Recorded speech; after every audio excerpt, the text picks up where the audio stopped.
liver tonic, i.e. a raw liver smoothie. Get this juices goosing. Yeah. Is that bad? I get made fun of all the time. Pretty much anything you say in the health world is going to be controversial to somebody. Welcome to the Venture Into Moving podcast with your higgity host, Nate Becker. That's me.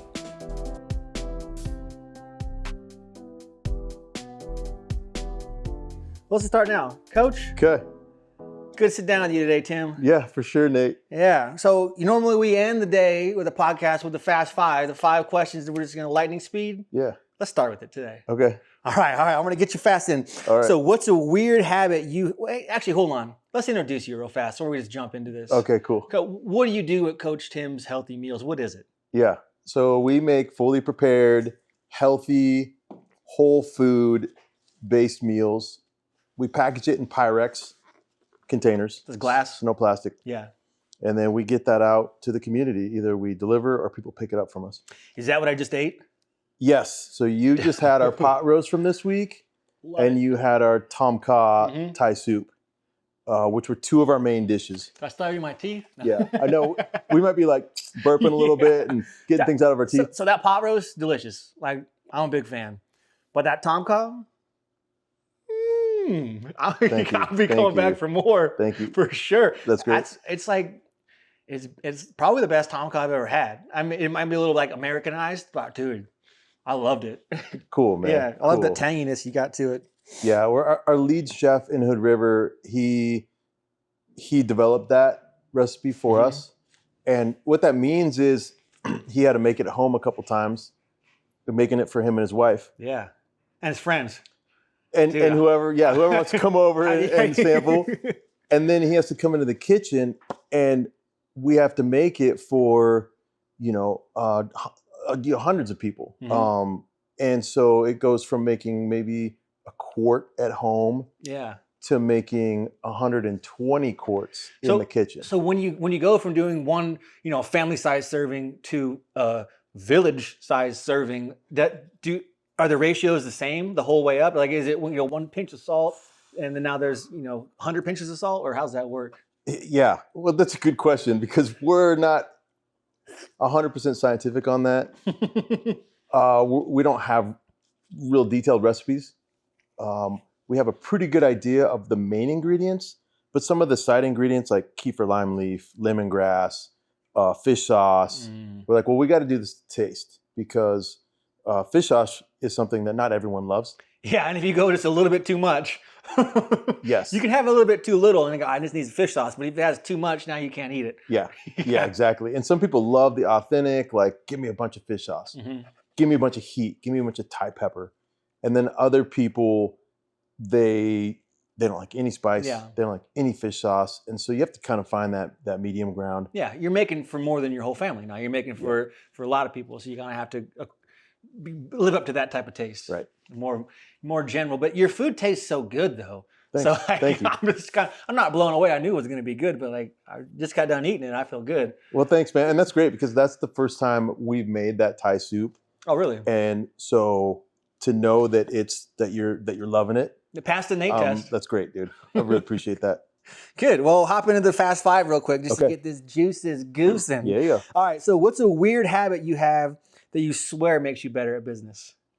Oh, man. Well, this might not make us better at business, but so this isn't me specifically. This is, well, kind of me, but our team, every once in a while in the kitchen, usually in the middle of a shift, we'll make a raw liver tonic, i.e. a raw liver smoothie. So we'll throw raw liver, usually like a locally sourced beef or bison liver, orange juice, fresh squeezed lime juice, like yogurt or kefir, honey. We blend it all up, make it real smooth, and then you don't want chunks in there. No. Okay. Yeah. And then we drink it, and every time, man, it gives us a little boost of energy. Well, yeah. And we go on and we rock the day. And then you guys had probably the stinkiest kitchen farts in town. Dude, I used to be a professional fighter, and I had to eat. I didn't understand food that much, but I knew that chicken and rice. They always told you chicken and rice, bland chicken, bland rice. It was so boring. Yeah. Times have changed a Oh, little yeah. bit, but it was so boring. And I got so sick of doing it. I swear to you, I blended up chicken breasts. I put it in a blender in my big Vitamix, and I made a chicken smoothie. And just thinking about it makes you want to puke. It was so bad. So how's that liver smoothie? I mean, we don't get any burps from it. We don't. Okay. No, that's interesting. But raw versus cooked might be different too. Oh, because mine was cooked chicken. Yeah. It was hard to get smoothie-y, if you know what I mean. Yeah, Like, it was interesting. Interesting. yeah. Yeah, this one is delicious, but there is that little hint of liver, and that throws some people. Yeah. But when we get new people on board, sometimes we won't tell them that it has raw liver in it. Like, all right, guys, we're gonna hit the smoothie right now. And on an unrelated note, no one's allergic to liver, right? Right. For no reason. Yeah. And I'll always say, hey, there's a secret ingredient in here. Yeah, I don't want to be too deceptive. Yeah. But people that know me, they kind of know that something odd's coming up. Coach Tim's magic smoothie. Yeah. But it always kind of throws people how delicious it is, being that there's raw liver blended up in there.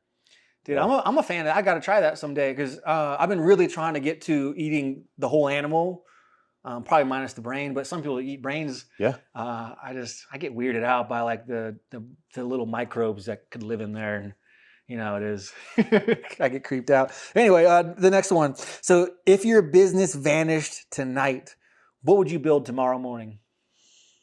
Would you build the same type of business, or would you start all new somewhere else? What I would build is a men's health type of company with a coaching angle to it. Makes sense. Yeah. It's tracking. Yeah. And getting guys into nature and doing naturey stuff and talking to each other about challenges.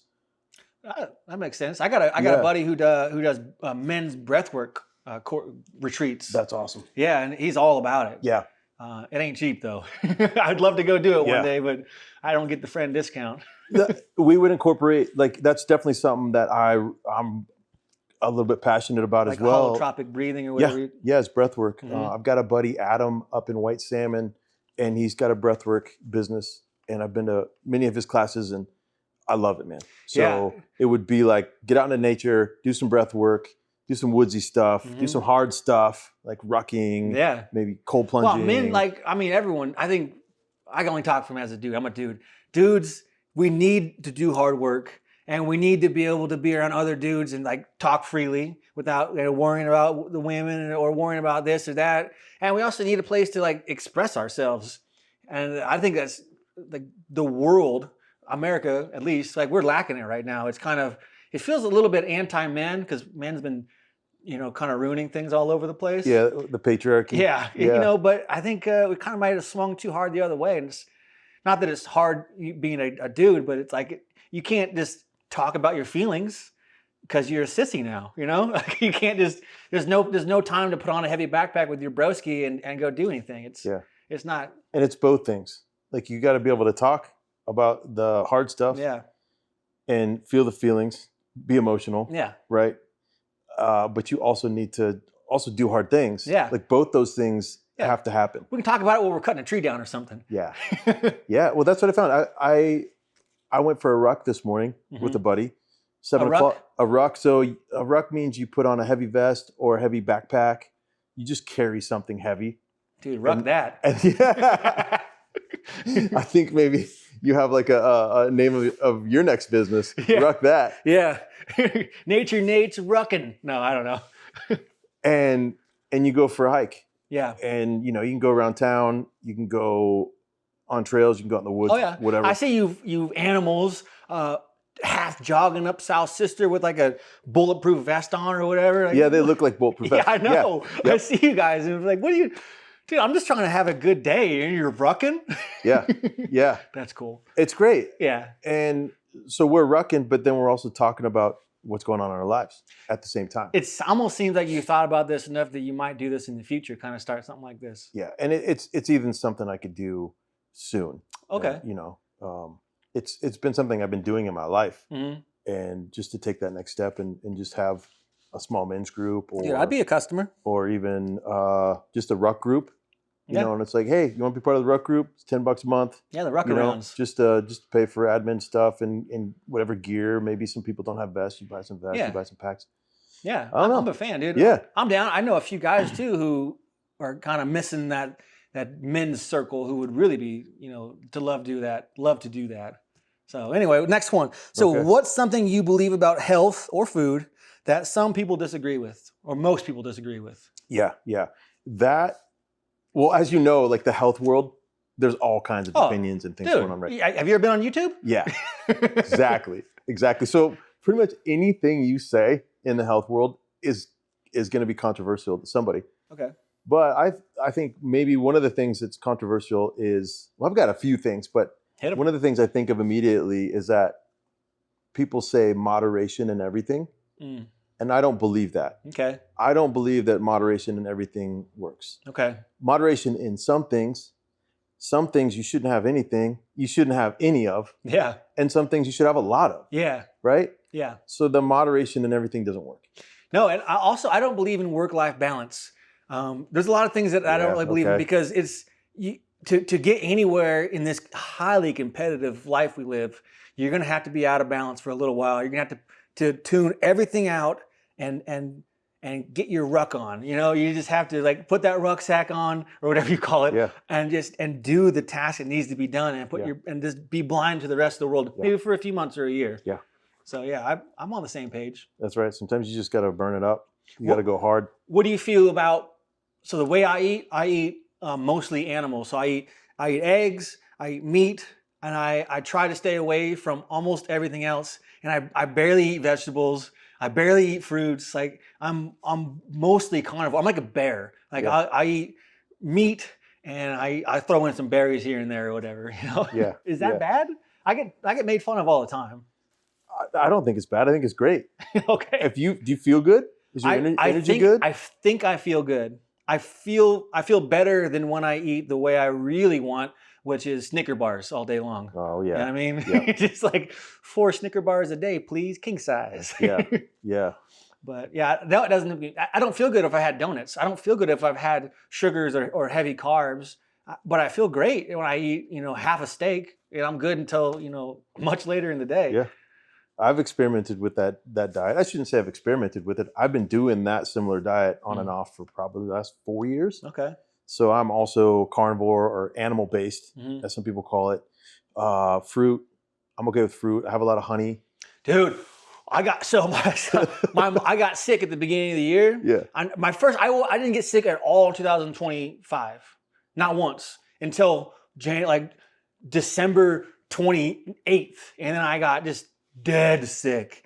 And luckily at Christmas, my mom got me like a Mason's jar full of local honey. Nice. And normally you don't go through that much honey. I ate almost that entire Mason jar in 2 weeks. I have never eaten that much honey before, but my body was like, give me the honey. So nice. That's crazy. yeah, I'll probably never eat that much honey again. Like I was just like Winnie the Pooh. I probably go through a quart a month. Dude, that's a lot. Yeah.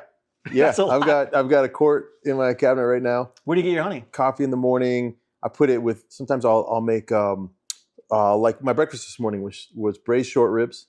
I put a big dollop of honey on the plate first, put the hot short ribs on top of that, then some fish sauce, then some vinegar. And that sweet honey was so nice with that meat. And that was it. That was my meal. And it gets warm and kind of spreads out. And you're just dipping it in there. Yeah, it's part of the sauce. Lick the plate up. Oh yeah. Oh yeah, definitely. Dude, I love it. So where do you get your honey at though? So I got it from, is it Locavore? Oh, Locavore. Yeah. Yeah. Locavore is, when I'm feeling rich, I go to Locavore. It's like the best food there.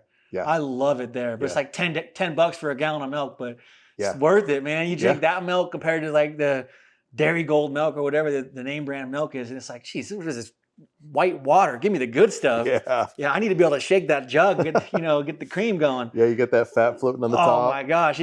No one's looking. Just get a little, rub it in my teeth. Yeah. I love that. Nice. The cream on top's my favorite. Oh yeah, it's amazing. All right, we'll keep going then. What's something you believe about health or food? I just said that. Oh yeah, the moderation thing. Oh, so we didn't finish. Right, we didn't. Right? We rabbit trailing like crazy here, but moderation in everything is something that people like to say. Yeah. Because we can kind of wrap our It head makes around sense. that. Yeah. And then you know what it lets us do? It lets us eat things that maybe we don't feel good eating. Oh, so you're giving Right? yourself an excuse Cookies, almost. ice cream, whatever that thing is. You can be like, oh, moderation's okay. So you have a little bit of that, a little bit of this. And, sometimes maybe for some people, maybe some people can have those things in moderation and they feel good. But my pushback to that would be like, well, have you tried not having those things at all for a couple weeks, a month, get all this stuff out? Then how do you feel? And you're like, so much better. Dude, most people, I can't believe, I want to quit sugar so bad, but I feel like a cigarette smoker where if I see someone eating a candy bar, I'll be like, give me a bite. Just give me a bite, man. Like, I don't know what it is. I've been trying to cut the sugar habit for so long. And I won't keep it in the house. Yeah. And then the wife will come home with a little Kit Kat bar or something. And I'll be like, hey, give me a bite of that. Yeah. Yeah. I mean, I think we all crave those simple sugars. Mm-hmm. But some people, it's harder for some people than others. Why do you think? Is it a gut microbiome problem? What do you think? Or just a or willpower problem? Dude, I think that's a complicated question. And next. No? Yeah. But I think part of it is probably an individual thing. And that could be based on people's ancestry, where they're from in the world. Could be based upon. That matters?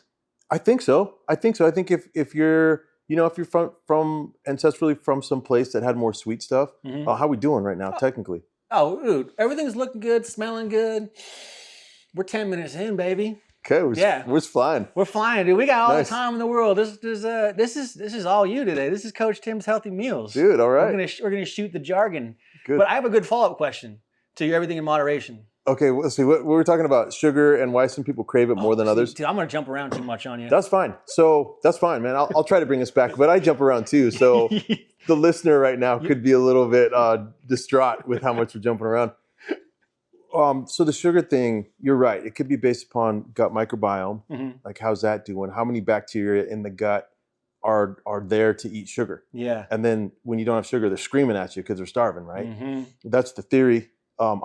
I'm not really technical in what I understand about the body. Yeah. But things I hear. Yeah. That I don't understand in depth necessarily, but I listen to other people who do. So that's great. But also, there's other things involved with our sugar craving, and one is sleep. Like, and not enough, or not enough. If you're not getting enough sleep, you will crave carbs much more than if you're getting as much sleep as you need to. Is that because the body needs fuel now, or like do you know why? I mean, it makes sense. Like, you didn't get enough energy because you didn't have enough sleep. Yeah. So now you got to find a way to get energy, and caffeine and sugar. Those are the things that like we can get to really easily in this day and age. And so, that makes sense. It's like, hey, I'm tired. Let's get some quick energy. Yeah. Let's have a candy bar or a cookie or whatever the case may be. And then, so those are a couple of big things. And there's all, lifestyle factors are huge. So. Yeah. I mean, I was raised with the breakfast cereal. Like, tricks are for kids, man.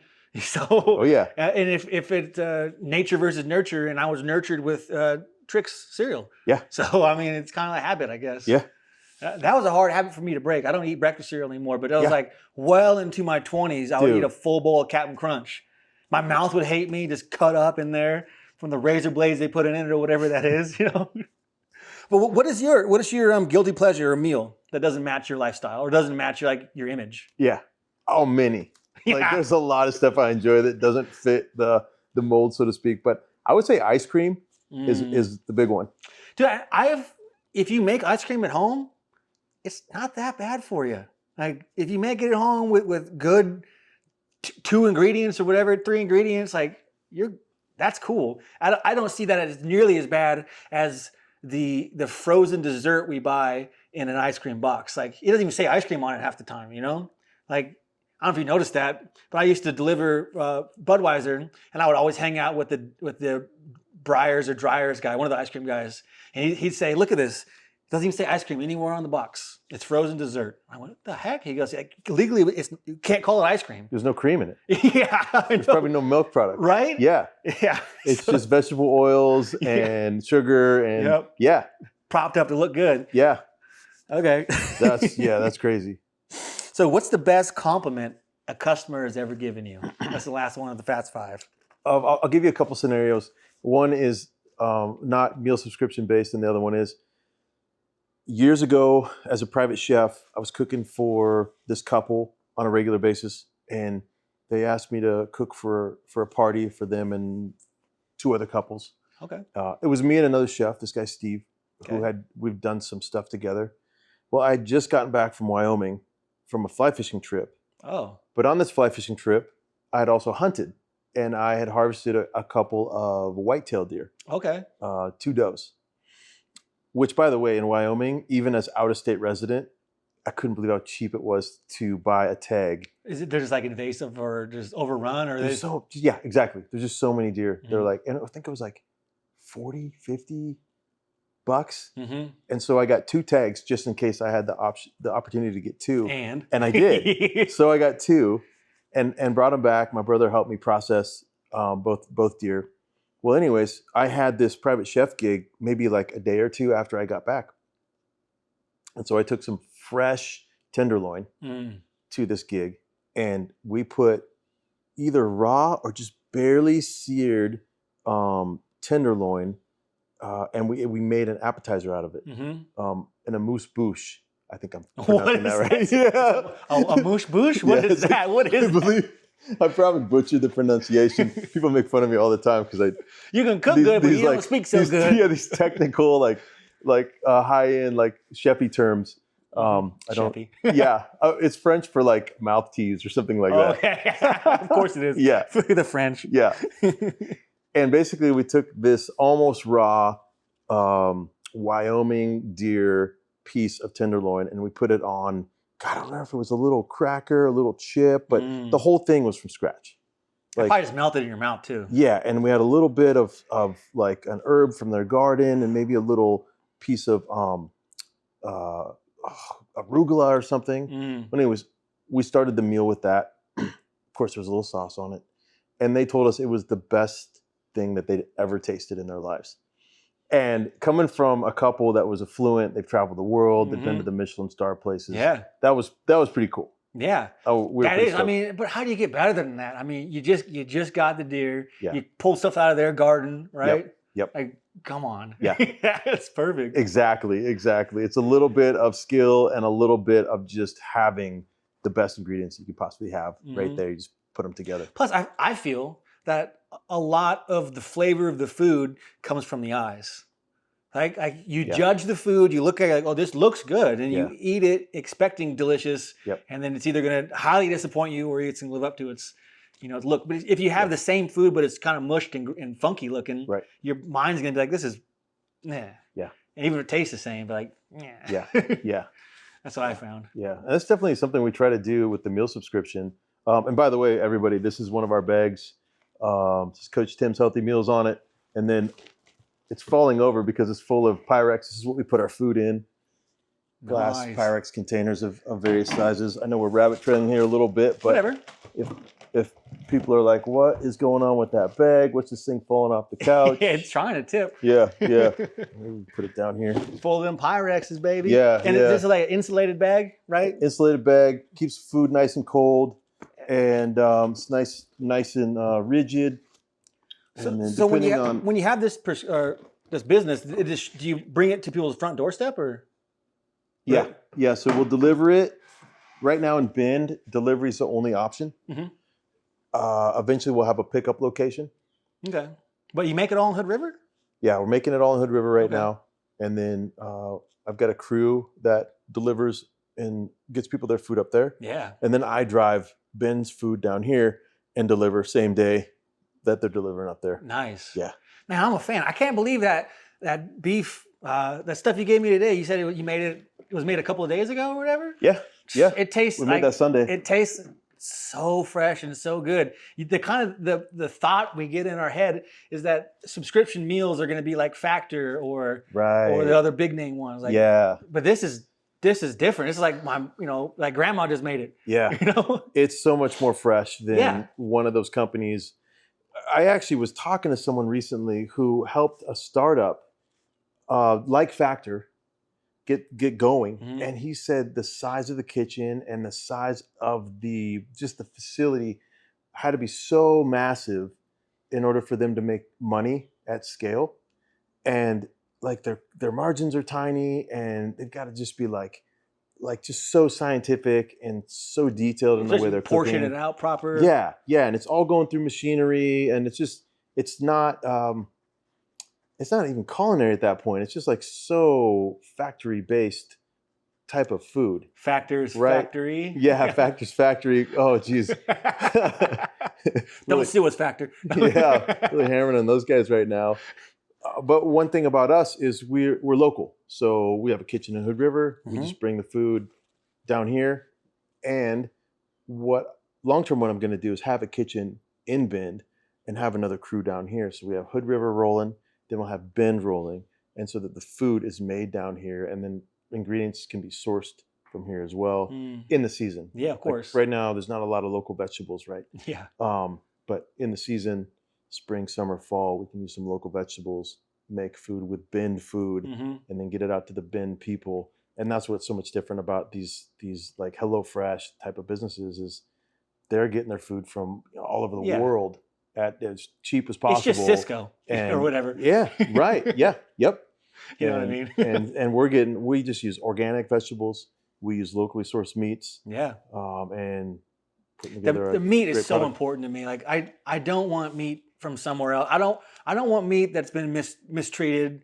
It tastes different. I don't want meat where the cows or the chickens or the pigs haven't had a decent life. Like I feel bad. Like I'm an animal lover.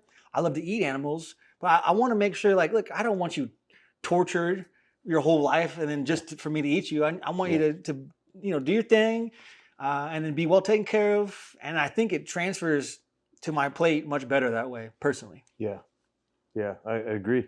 I think animals that are treated better, they're in an environment that's healthy, are going to be more delicious, more nutritious, and you can feel good about the way they were raised until their final days. Yep. I agree with that. Well, let's start kind of back to the beginning now. So your subscription, I just remembered one thing. Go on. I was going to, can I grab my phone and read you? Go get it. Yeah. We're talking about compliments. Yeah, do it. And we talked about that tenderloin appetizer. Oh, yeah. Right? I think we killed that topic. We did, but whatever. But let me grab my phone because it's a screenshot. I'll cut this out. It's a screenshot I want to read. Do it. This was from a customer this week, and it's highly sarcastic. Let me see here. Sarcasm is well known to transfer well. Yeah, I know. We got to be careful, right? Okay, so I was at my PT yesterday. His name is Steve Dobson. Okay. We'll just pitch his PT company here real quick. Yeah, why not? And him and his wife have been subscribers for 6 months now or something. Okay.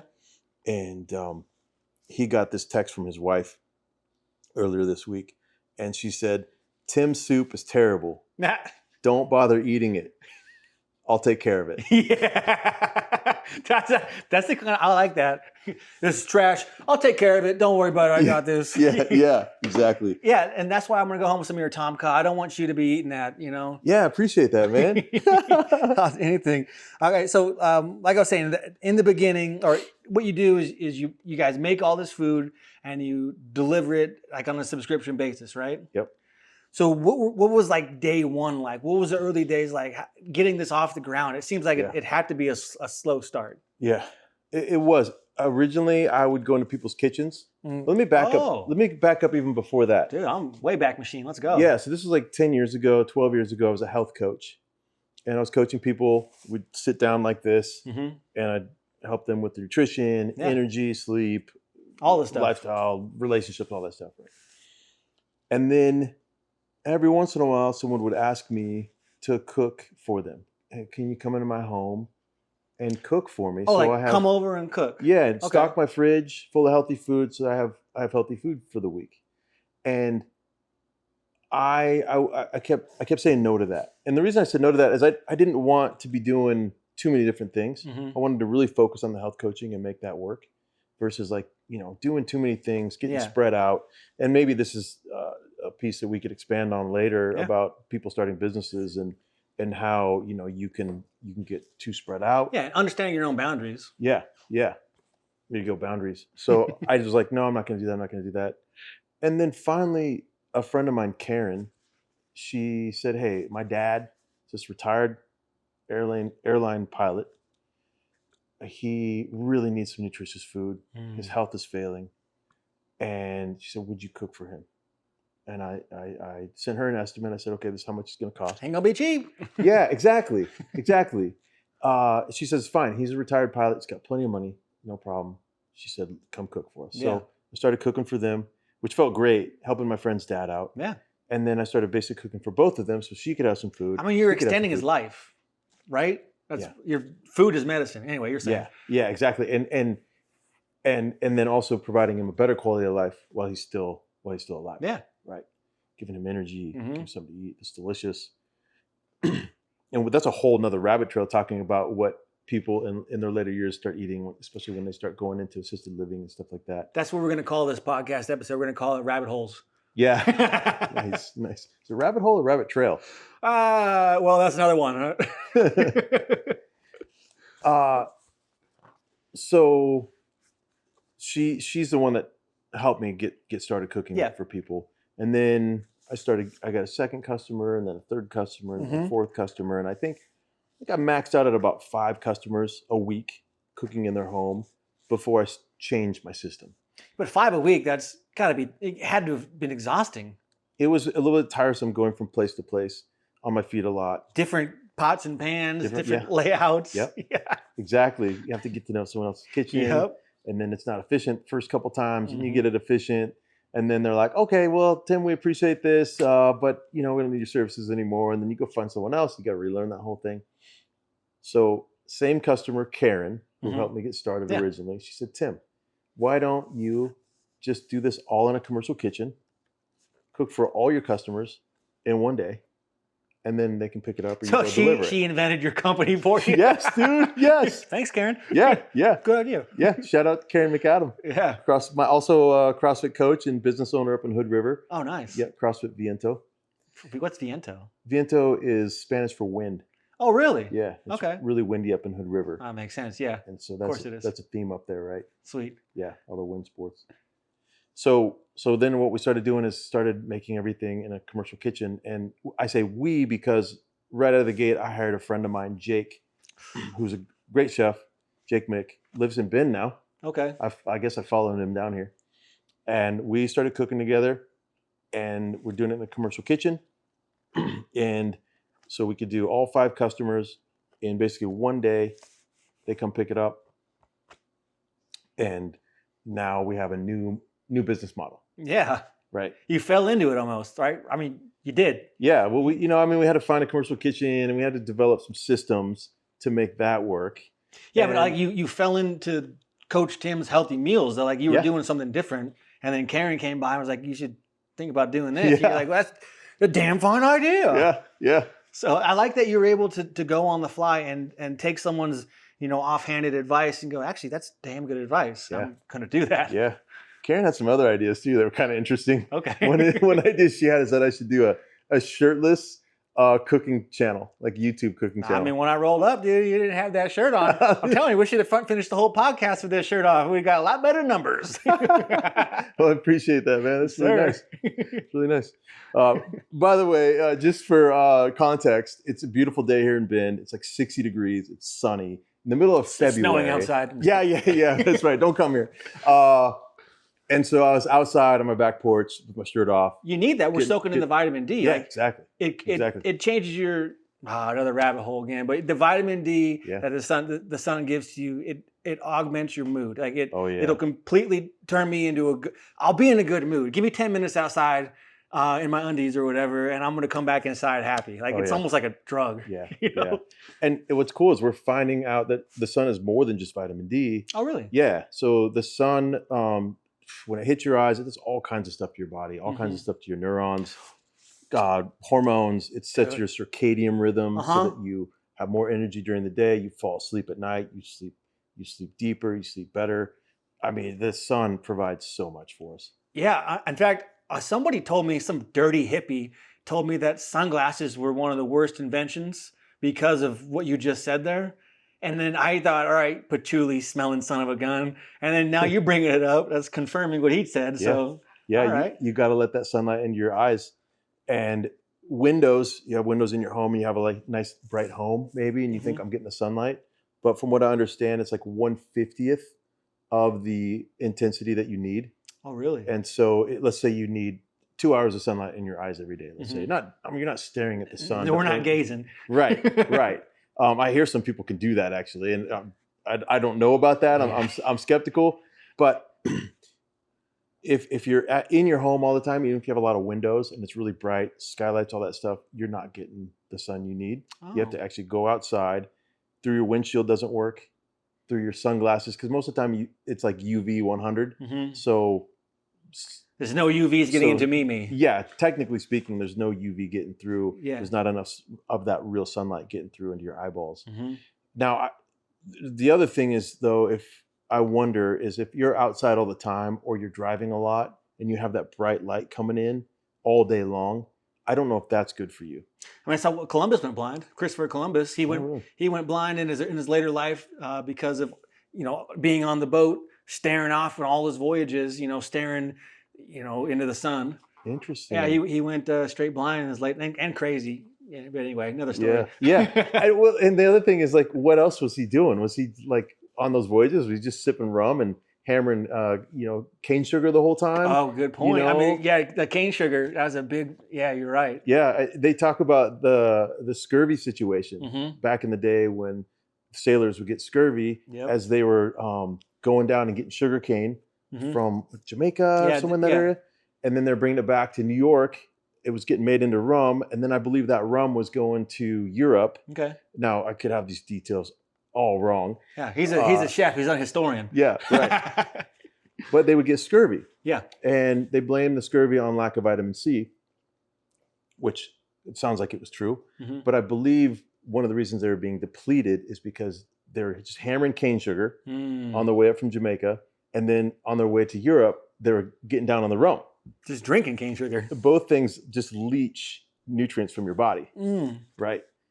Okay, that actually makes perfect sense to me. So they just didn't have a good diet. Diet is so important. It's so important, and we need more people like you to educate us, because we all know, like we know, but we ignore it, and then we need someone to be like, tell you. Yeah. You don't seem like the kind of guy who would hit somebody though. I haven't hit anyone for eating a donut yet. Okay, all right, good, because I had one on the way in. Yeah. Still got crumbs on me. That's another thing that's a guilty pleasure. Is donuts are pretty freaking delicious. Donuts are delicious. I mean, food tastes good. It's so easy and inexpensive to eat junk food all day. But that's why you do what you do, right? Yeah. So continuing in that journey. Yeah. We started cooking everything in a commercial kitchen. Yep. My buddy Jake is a great local chef here in Bend. He was helping me out up there in Hood River. And we went from 5 customers when we started, by the way, in April of 2020, which... April of 2020? That was COVID. I remember April of 2020. Yeah.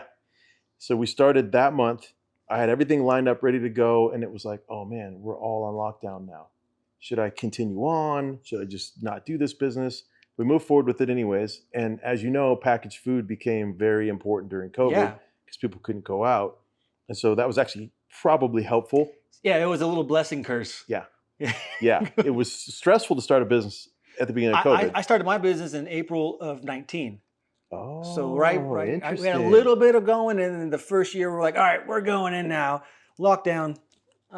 But it wound up like putting the big boys out of business because they couldn't pivot. And the newer, younger companies were like, all right, this is normal. This is all right, this is how we do it. Yeah. So, but COVID was, and then a lot of people moved during COVID. A lot of people, there was like a little bit of like, oh no. And then it was, never mind. Houses are free, or like interest rates are nothing, or whatever, you know, money is being lent out, and everybody moved. And you were in Bend. Yep. With your moving company. Was there a lot of people coming in from the big cities? A lot of San Francisco came here to work remotely. I mean, I moved, San Francisco especially, was just so much. Plus, you know, they got the Facebook in Prineville and Apple's around there too. So there was a lot of moves into those facilities too. Yeah. Yeah. Well, so it worked out for both of us. Yeah. I mean, COVID wasn't good for the world, but it was good for my business and your business, which is kind of weird to say. I mean, you got to look at the good things on top of the bad things. But Yep. yeah, that was a hard time. So we started with 5 customers. By the Yeah. end of that first year, we were at about 12 to 15. Okay. So in 1 year, you gained, 15 customers from 0 to 15, right? Well, we started with 5 because those are the ones I was cooking in their kitchens. Oh, okay. And I hear you now. Yeah, and almost all those people. One of those might have dropped off, but then we gained another person once the word started to get around to some of the friends in the Yeah. community. Like, oh, Tim, I want to try that out. Oh, you're doing a new business. Oh, I'd like to support you. Okay. Right? You have some friends like that, or Oh, yeah. acquaintances like that Yeah. that just like to help out. Yeah. And then by the time that first year was over, we're at about 12 to 15. So we gained 10 customers. And then I want to say like year 2, we're probably up to like 20, 25. And then, they just kept trickling in to where it's now we have a whole crew. We're cooking 2 days a week, and we've expanded to bin. So it's been a pretty cool 6 years. So how did you support yourself with this when you had 5 to 15 customers? Like, how were you able to make enough money to live? I was doing other things. Okay. Yeah. Okay. Yeah. So I was health coaching. I did private chef gigs. Okay. So you're still doing those things. Doing that. I was working for a corporate team building company called Global Sessions. Oh. We're based up in Hood River. My good friends Aaron and Matt were running that company. I was working for them doing that. So I was hustling. I was doing a few different things to quote unquote put food on the table. Literally. Nice. Nice singer. So and then I would say probably after 2 years, I was making enough to just do that. And possibly maybe after a year I could have, but I was still needing or enjoying the extra income. Mm-hmm. Right. That makes sense. Yeah. So you said something earlier that kind of had my bells ringing. You said you hired a friend. Yeah. Is he still your friend? Yeah. So that's I have other friends who are like, Nate, you're a businessman. Like let's get your advice. And they ask about hiring friends, and my advice, I'm just a guy. What do I know? But I say hiring friends is 100% no across the table. Yeah. Never hire friends. Yeah. Never. But it worked out for you. It worked out. I think he worked for me for a year. And then after that, I would maybe hired some people that I know. Yeah.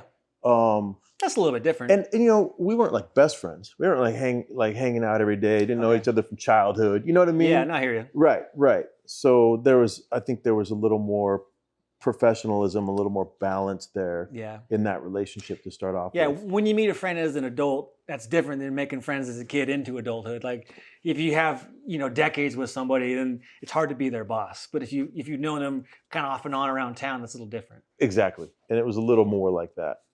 And another thing that kind of rung my bells a little bit is it seems like a lot of the things that have got you to where you are today have come through, I would call it networking, where you're Karen and all these people you keep speaking of. If you didn't have these people in your life, this wouldn't be a business. It seems. Yeah. Is that true? Yeah. Isn't that crazy? Yes, it is, man. And I'm constantly asking people like my dad or other business mentors, like, what would you do in this situation? And even my customers will sometimes, have really good business advice for me, or new recipes. Or actually got a text today from a brand new customer, and she said, "Hey, I heard that there's maybe a couple kitchens available in Bend that you should go check out." And so it's just little stuff like that.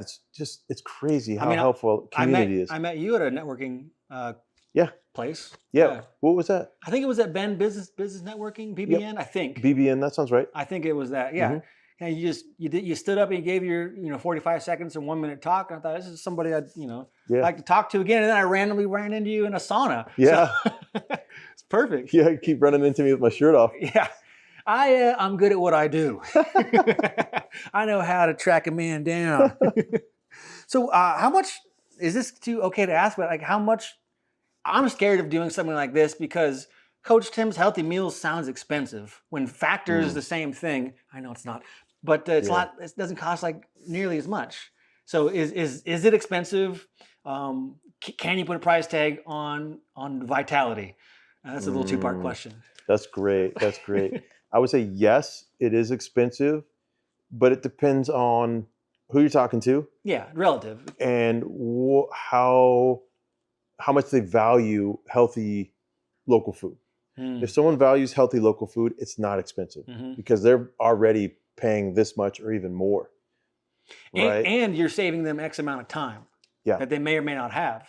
And because they don't have that time, they might, not go to McDonald's, but something like that. Yeah. Yeah.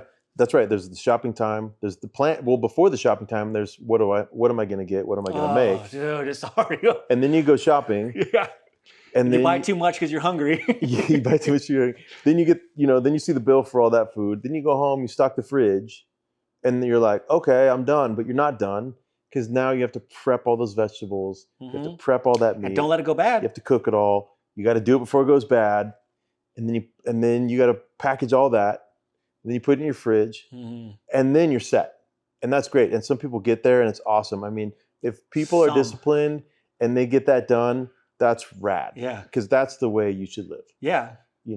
Go shop, make all your food from scratch, and then you just got a fridge stocked with delicious, healthy food that you can eat on all week. But ideally, you'd have to be at the store twice a week, it seems. Like, it's hard to prep a whole week's worth of food, eat it all without getting bored of it. Yeah. And then now, great, the milk's gone bad, Yeah. Yeah. I just threw away some cheese today, so I'm kind of bitter right now. Oh, man. Yeah, I know. Cheese ain't cheap. What was wrong with it? It was all moldy. You didn't just cut the mold off? Can you really do that? That's what I do. You're a fit guy. I grew up just cutting the mold off, and then I thought, all right, that's a poor people stuff. But it doesn't like get like perforate or whatever the word is. It doesn't like penetrate. Yeah, now we're getting a little sciencey here. All right. Maybe it does. Yeah. But maybe it doesn't. Maybe it's just on the outside. Cut it off. It's a little penicillin is good for you. I think if you don't taste it, there's not that much there because how strong mold is. Yeah, good call. If you take a bite of mold, you're like, oh man. Yeah. Slice it off. This is not. By the way, this is not food code.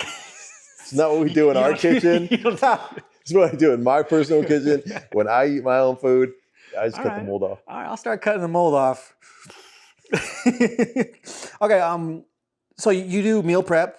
You still do coaching. You still private chef? I don't do any coaching anymore. Oh, you don't? Although, if someone came to me and they really were like, hey man, I really need some help with this or that, I might do a coaching session with them. But for the most part, I don't coach anymore. I just do the Coach Tim's Healthy Meals. That keeps me very busy. Oh man, almost 6 days a week. That's good. This is like inspiring for anyone who's trying to start something different, because this is not normal. Like, it's normal to start a concrete business, or it's normal to start a tree business, cutting down trees. But like doing this, you got to deal with the FDA, right? Or is it the FDA?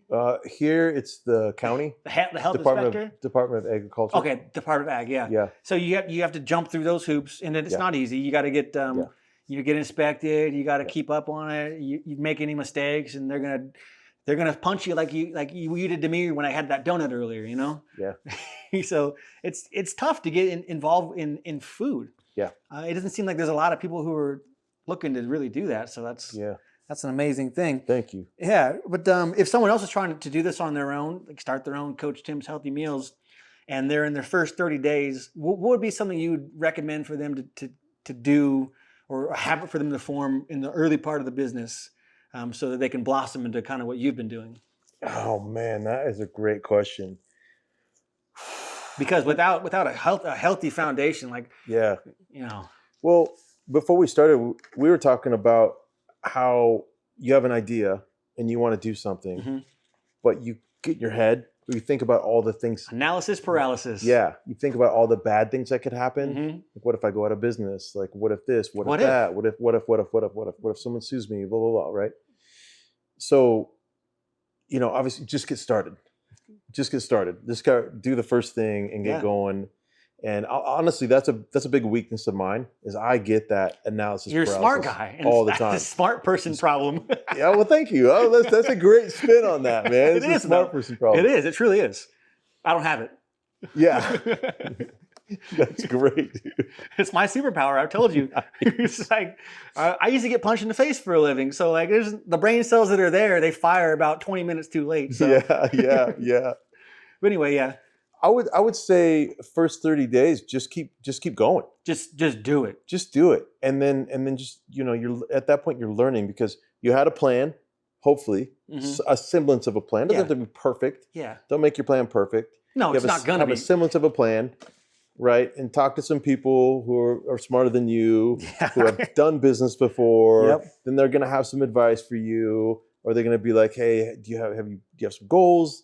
Do you have a business plan? I didn't have a business plan. I'm not really sure you really need a business plan. I'm not promoting that. I'm just saying maybe that's for some people. I didn't have a business plan either. My plan was to bring couches from one house to a new house. Yeah.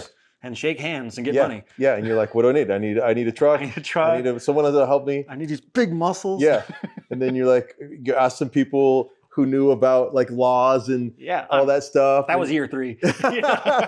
You're like, do I need a business license? Yeah. Oh yeah, I guess I need to do that. Do I need a bank account? Oh yeah, I need a bank account. Okay, cool. All right. So you get a couple of those things, and then you just start doing it, and then just be flexible. Be willing to be flexible. Don't get stuck in any type of mold. I remember when I first started, we had a commercial kitchen that we were using, and it was in a lady's basement. She had remodeled her basement for like a food grade. Yeah, she had her own food business. Oh wow! And it was nice. It was just spotless. And about I don't know, maybe 5-6 months in, she's like, "Hey, I can't have you here anymore. I realized that the license that I'm under doesn't allow for the type of business that you are."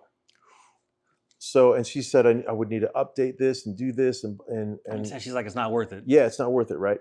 So we went and found a new kitchen. And then we started cooking in this new kitchen. But it's one of those moments where you're like, oh, are we done? Yeah. Is this the end? We're in a small town. There's not a bunch of commercial kitchens around. I didn't want to necessarily build one out because that's really expensive. It's so expensive. I looked into it. Yeah, I don't think I was there yet. Like now, like I think about stuff like that more often. Like, yeah, that's something I could do. I think I'm ready for that. I got enough time and experience under my belt. Maybe I can do something like that. But back then, it's like no. So we started looking. We found a kitchen, and we started cooking there, and it was way different than the kitchen before. So it's like, oh, relearn everything. Is this gonna work? Yeah, relearn everything. It worked fine. Okay, worked great, and we've been in there for.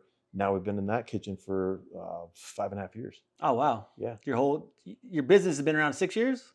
Yeah, it'll be 6 years in April. Okay, 6 years in April. Yeah. That's baller. So in those 6 years, was that the closest you've ever come to quitting when that kitchen didn't work out? Or has there been... My memory isn't good enough to remember if there was any spots where I was like, oh, we're going to quit. I don't remember ever thinking that I was going to quit. But that probably would have been...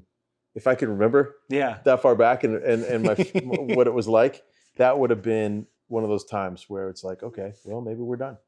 You know, I don't think in my being, I was like, I want to quit now. I think in my being, it's like, maybe we will have to quit. Yeah. This might not work. And I don't remember ever thinking that since then. But maybe as a business owner, you can relate to this though. Somewhere in my mind, every once in a while, I'll get this thought that like everyone's going to quit my subscription tomorrow, and the business isn't going to work anymore. I don't know if you ever get that as a business owner, but I get that every once in a while. And I've gotten that before. With this business, it's a little bit different because people are moving, right? And they're going to keep moving. Yeah. With this, I think about quitting all the time because it's just hard. Like it's so draining being not to wah boo boo, but like it's so hard being in charge of 15 guys. Yeah. It's so hard being in charge of 15 different personalities. It's so hard when someone comes into work and them and their wife just got into a huge fight and now it's the whole freaking works problem or all these things and like my wife and I sometimes we just go home and we're like, this is too much. Yeah. And I hear you there. Yeah. Well, I think our business brains are a little bit different than each other in that respect, where you're like, no, I don't wake up in the morning thinking everything's just going to go away. And I think I've talked to some people that are like me who are like, yeah, I know what you're talking about, man. Every day I think it could just be over. Yeah. But there's other people like you who are like, no, man, I don't even think about that. I know that forever people are going to want my product. Yeah, that's the way I feel. Yeah. I don't know. Like I Yeah. said earlier before the camera was rolling, I said I have these delusions of grandeur, and I know for a fact. Like I sit back and I know I'm just a dude, but in my head, if I don't think, which is normal, I just act. I just do it and I act on it, and I don't think about the worst that could happen. I normally just think about like, what's the best that could happen? Yeah. Which is on accident what I do, but it's like, I guess it might be the only thing that's gotten me where I'm at today. You know? Yeah. And that's a sweet mentality. And I feel like the more I hang out with people like you, the more I become like that, where I'm thinking, oh, what's the best thing that could happen? And I've gotten better and better and better at having that mentality. And I think owning a business, if you own a business, Dude, you've got to learn to have a positive mentality. Otherwise, it's just gonna eat at your soul. Yeah. And every day you wake up, you're like, everyone's gonna quit. Food prices are gonna go through the roof. People aren't gonna like my food anymore. There's gonna be a bigger, better company that comes in and takes over. You know, all these things that could happen. yeah, they could. But the likelihood of them happening is low. And if they did happen, hey, that's okay. You'll figure something You're out. gonna get through it. Yeah. It's tough though, like because you're a smart person, you think about these things, but then you got to remind yourself, hey, like that's a 0.2% chance. Like let's deal with the more pressing issues for now. Like I can fantasize about horrible stuff later. Let's think about with the higher probability things. Like whatever. Yeah. All right. So almost 6 years in the business, how do you market? Like how do you advertise? So social media, Instagram mostly. Okay. Do you pay for it? No. Okay. I've never paid for it. Not to say that it's not a good idea. Because I have talked to people who are like, dude, I pay for, or I promote, or I boost, and it's been very helpful. And if you know how to do it. Okay. Because you can boost and pay for things on social media, and great. Now you're advertising to people in New York. You don't service people in New York. Like you got to really hone in. Or you got to understand your target market, your audience, and advertise to them the right way. Because I've done it before. I spent thousands of dollars per month, and then I had a professional look at it and go, "Hey Nate, you're advertising to people in Hawaii. Like, what are you doing, buddy?" So anyway. Yeah, and you can't drive to Hawaii apparently. Yeah, I can't drive to Hawaii. Our trucks just don't make it over the ocean. I don't know. Yeah, so you got a professional. Were they like a social media professional? Yeah, so for about for most of 2024, I paid a guy $4,000 a month to run ads. I paid probably about $3,000 in ads and $1,000 a month to him to run the ads. So I was giving him $4,000 of my money every month, and my ROI said that it's working. People around me were saying, Nate, you're being foolish. You're kind of being tricked by this. You're being hoodwinked a little bit, and they were actually right. So on paper, it was looking great, but in actuality, it wasn't right for this market. Interesting. Yeah. Okay. And that's kind of one of the things you got to realize is like, what market am I in? And in Central Oregon, it's a person to person, handshake to handshake, kind of market. Yeah. It's a word of mouth. Yeah. Above all else type of market. Okay. Where in a big city, your reputation doesn't matter as much, but here it's like it's your everything. Yeah. So that's what I've learned. Yeah. Well, like we're small enough here in Bend where it's still word of mouth, handshake, old school way of doing business. Big time. Yeah. Big time. And that's kind of what separates us a little bit is that all companies mess up, right? Like we've all messed up. When Higher Ground Moving messes up, I know that either me or my wife, we're going to see that person out on the town somewhere. Like they're going to be somewhere. I might see them at Dump City Dumplings eating a dumpling together, which has happened. And if you screwed them over, that's not going to be a fun little breakfast or dinner you're having there. But if you make it right by them and make it right by your word, like it's going to, they're going to say, hey, this company messed up, but they fixed it. So. Yeah. And well, that's interesting because you might see someone around town, like you said, Dump City Dumplings. Haven't been there yet, but I'll put it on my list now that you mentioned it. But even if you never see that person you screwed, it's always going to be in the back of your mind that you might. Yeah, you scared it. I might bump into that person. Dude, that's speaking the truth. And that's hard on the psyche, and that's hard on the soul. Yeah. And just doing right by people is Yeah. good for you. It feels good to be good. Your wallet says otherwise sometimes. Like, hey, this is going to cost me $1,000. It's out of my profits. It's my money. This is me. This is my money, not my company's money anymore. This is all profits. I was going to get paid to me. Yeah. And now I'm paying it, making it right. Yeah. But the peace of mind that it buys, Yeah. so worth it. Yeah, definitely. That's right. That's great, man. So you just advertise on social media, really? Social media, and then we hang flyers. Oh, you? Like where? Well, right now in town, I know I have a flyer up at Total Body Chiropractic. I have another flyer at That's the where house. I go. Yeah, I see that right in the front door. Oh yeah, because Dr. Pope's there. Yep. Yeah. I've seen him. I've seen him a couple times. He's really helped me out. He's the best chiropractor in town. Oh, okay. He's the best. Sorry if you're That's listening. that's a high bar. I'll say it. Like Yeah. I have a bad back. I hurt back from. I'm a mover. Yeah. And I've been right. to many chiropractors, and I see almost every one of them as a scam artist. And there's two good chiropractors that I've been at in town, but Dr. Pope, he mixes that Eastern stuff into it. You know what I mean? Like chiropractic is a Western style of medicine. Oh, okay. And he doesn't look at it like we're a machine as much as like we're a living organism, which we are. Yeah. Yeah. I like the way he looks. It's when a doctor looks at things from a different point of view or both points of view. Right. Yeah. That's cool, man. Yeah. That's cool. He's the best though. Yeah. Shout out. Yeah. I know. I've been to him twice, and he helped me out a lot. So I had like the shoulder blade issue, like rib out of, I don't even know how to You describe can't breathe it. anymore, kind of thing. Yeah, and he just, looked at my body, felt my body, did a couple things, did a little massage, maybe a little adjustment. 2 days later, I was fine. Yep. So. That's good. But yeah, so Flyers and social media. It's pretty much, we put flyers up in all kinds of spots, but then we kind of figure out which ones are working, because customers will say, well, every time I have a new customer, I say, how'd you hear about me? And then they'll say, hey, I saw your flyer at the farm stand in Hood River. And then you hear that over and over and over, and you're like, oh, okay, so we should be in like a premium grocery store. Okay, yeah, cool. We actually do the same thing with Higher Ground. When people call, we'll ask them, how'd you hear about us? And then it's almost always Google. It's so crazy. Like, we heard about you online. Or I just searched you on Google. Yeah. Cool. Yeah. It's wild because we don't pay for Google ads. So we used to. We don't anymore. Okay. But we still, we get them.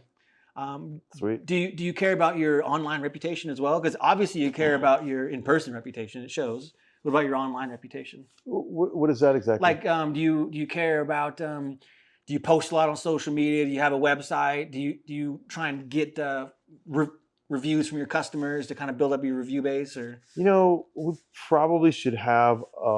We probably should be doing that more.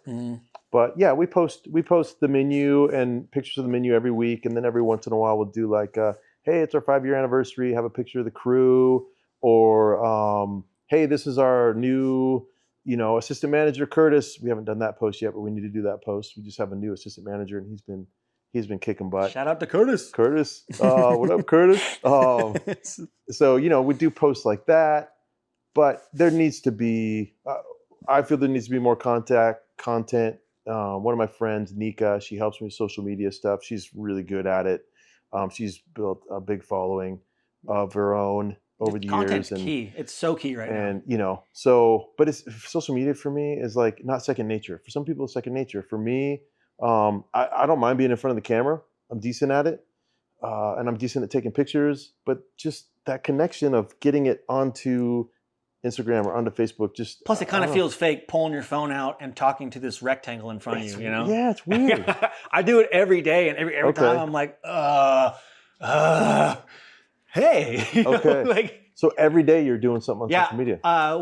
My back's been hurt pretty much all year. It's February 3rd or 4th, whatever it is, and my back's been hurt all year, so I haven't really been doing much. But in 2025, I tried to put 5 pieces of content out a day. Okay. And I unpolished, just get it out there and get it in front of people, like on Instagram and whatnot. And it really paid off. Like, just flooding the internet with my face has paid off for the company. Nice. And Cool. people see me and they go, "Hey, you're the mover." Like, Okay. "Hey, what's up, man?" Okay. So it kind of builds a little bit of like a credibility and like I don't know, fame inside your little niche or sector, So Yeah. Well, you become an expert too. yes, Because you're on the camera every day. You're talking about moving, what you guys are doing. Yep. And then you become the expert, and people want to work with experts. Yeah, 100%. Yeah. Yeah, and you got to snowball your way into it. You're not going to be looked at as an expert overnight. And I Yeah. don't feel like I'm an expert, but I guess I am. And people, they call me all the time, like, how would you pack this? If you're like, I'll tell you, man. Or how would you move this? Oh, I'll tell you. Right. Which sounds simple to you. Yeah. Because you know exactly what they need to do, and you think, oh, that's not that hard. Like if someone was like, hey Tim, can you show me how to fry an egg? I'd be like, yeah, let me show you how to fry an egg. I don't feel like an expert because I can fry an egg. Yeah. But to them, I am the expert on frying eggs. Yep. And that's what they needed. And that's why you need to be on social media more. There we go. Nice. Well played. Okay, let's get back into the meat potatoes at all. Ew, I'm full of zingers today. Yeah, nice. Okay, so what are some of your cost drivers, like, and how do you deal with them? Let's say ingredients, labor cost. Both of those fluctuate. Cost of fuel. How do you kind of factor all that into pricing? Your meal kits. Yeah, man. And food's been going up. Oh, skyrocketing. Way more than labor has. Yeah, man. That's a tough question. With food prices, if I feel like things are getting a little high, I might ask for a better price from whoever I'm buying from. And I remember this Tim Ferriss line. Dude, Tim Ferriss. He's great. Yes. He said, the success of your life is highly dependent on how well you are able to negotiate. And we negotiate in every areas of our life. Whether you realize it or not, you're negotiating in every single area of your life. What do you mean by that? Well, okay, so let's say you want to buy a house. Yep. You're negotiating. You're negotiating price. That's an easy one. Yeah. Right. Let's say that you are in a relationship. Whether it's a friendship or romantic relationship, there's negotiations. Yeah. Right? Yeah, I'm married. Yeah. I'm a married man. Yeah.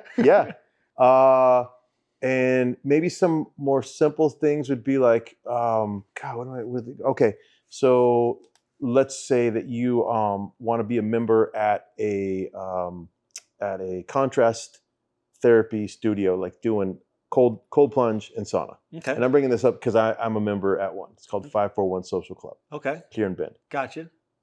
Let's say you go get your membership and you say, hey, listen, I want to get a discount on my membership. How can I get a discount on my membership? And you say, hey, listen, I tell you what, I'll buy a hat from you. I'll wear a hat every single day to my gym. I'll talk to people at my gym, the grocery store. I'll tell people about the grocery store. Hey, have you been here? If you give me a 10% discount on my membership.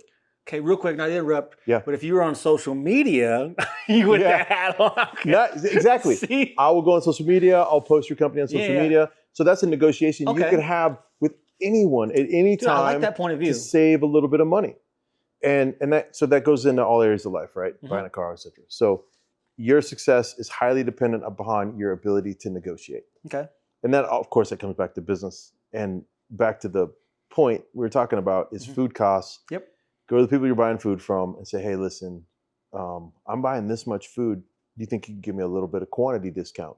I'm buying 150 pounds of chuck roast from you guys this week. Yeah. Like, how about you cut, 5% off the cost for me?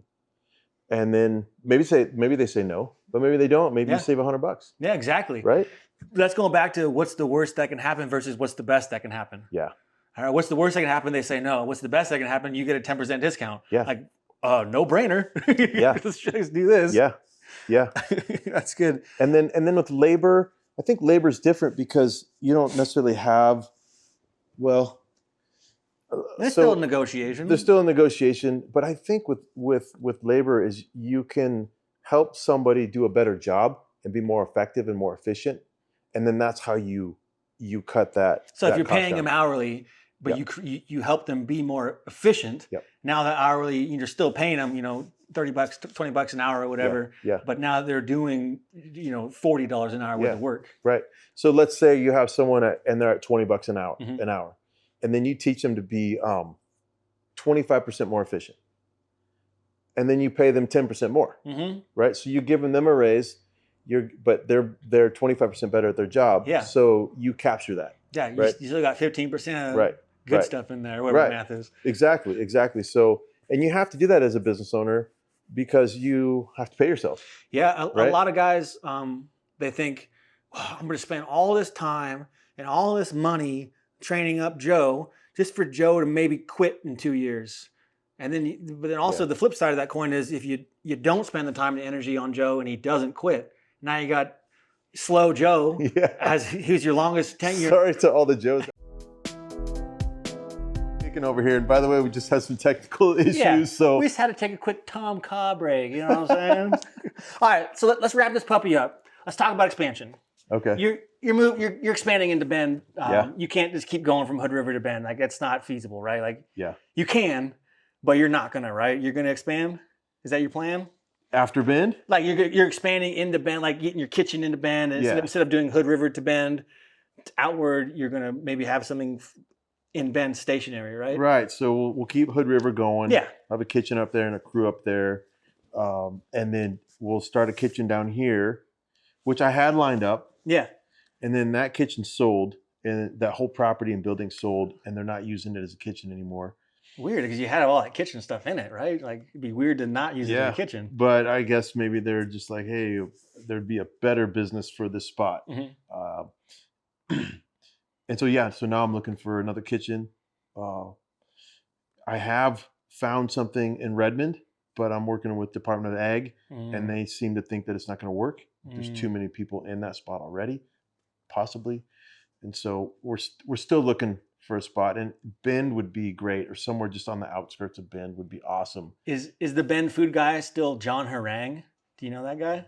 Yeah. Dude. Yeah. See, me and John Harang, like if you're around, buddy, I gotta turn this. What up, John? John, you're the man, dude. When I had my fermentation business, Venture Fermenters, John was understanding. Like he was strict. Good for him. Dude, he's by the book, man. He's by the book. He knows his stuff. But I was able to make him smile, and we had a good time, good relationship. But he's a cool guy. He fly fishes, and I fly fish. And, and we chat about that. And and that's what you got to do. He's a cool dude. You kind of have to befriend your authorities, if that makes sense. You know? Yeah, exactly. Like you know, just because they're the authority doesn't mean you can't like them. Yeah, and be their friend. Exactly. You know. So what's your plans for doing that now though? Like you're just looking, but you're gonna do it. Just looking. I've got a couple leads, and honestly, man, this might be helpful for some people. But wintertime, I start to lose energy for these little side tasks. Yeah. Right. And it's just like, okay, let's just stick to the basics right now. It's wintertime, dopamine's low, whatever happens in the winter, you kind of slow down a little bit. And I think that's okay. I think we're supposed to slow down in the winter. It's part of the rhythm, right? It's part of the rhythm. And so now I feel like with the sun, with this warmer weather, I'm getting a little bit of this energy back. And it's like, okay, it's time to get some of this stuff done. This has been the best winter ever. I'm not a winter guy. So all these sunny days we've had in Bend, I'm just like, and the passes have been nice. Like going back and forth to Hood River, you got to be thinking like, oh man, I'm a lot better driving. Yeah. There's some people that are probably listening. They're going, no, Nate, we need the snow, man. We want to snowboard. We want to ski. Well, I don't snowboard and I don't ski. So man. All right. So we're wrapping this up. So what are the biggest risks as far as you're concerned with expanding into Bend proper, like you're talking about? Yeah. Well, so we're already here. Yeah, I know. We already have customers here. The biggest risk is about getting a kitchen. Yes, I meant. Sorry. Okay, yeah, I see what you mean. Yeah. Well, man, I don't know if it's incredibly risky. There's going to be the cost of the kitchen, the cost of getting some new equipment, because that kitchen potentially is not going to have some of the stuff we need, like a huge soup pot, because we do. Witch's cauldron, you mean? Yeah, we do 30 gallons of soup at a time, and that's with Hood River and Bend combined. I'll come down here, we'll be doing less, but Bend's the Bend market is 10 times the Hood River market. Oh yeah. And so there's the potential here of doing so many more subscribers. And so the kitchen's gotta be adequate for that. And there's gonna be a little bit of capital expenditure to get some more equipment to get that going. And then I have to hire people, and the risk in that is that, they may not work out. And so you're filtering through some people until you find the people that are going to work.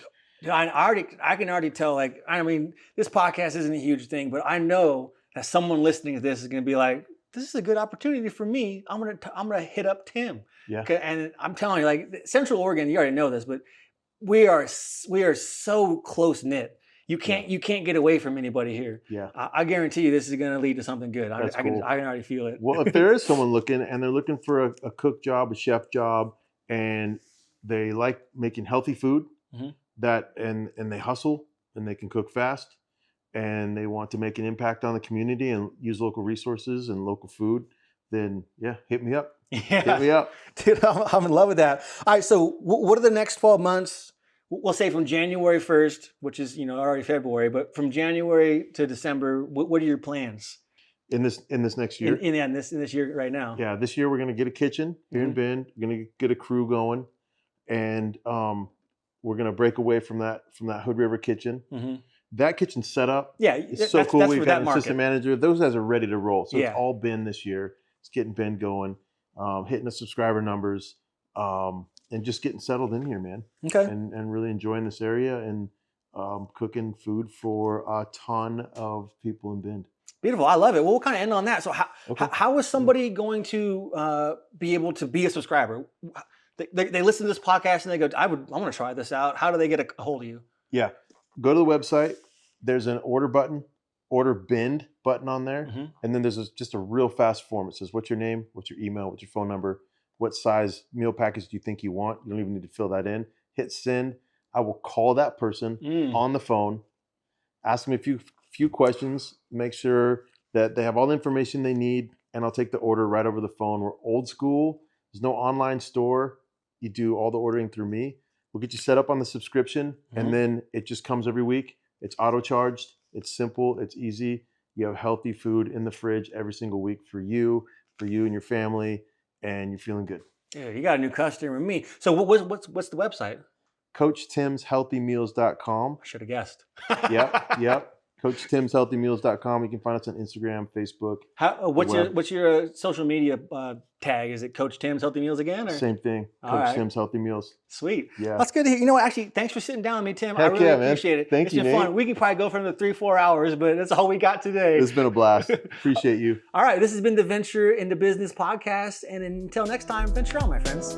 See you guys.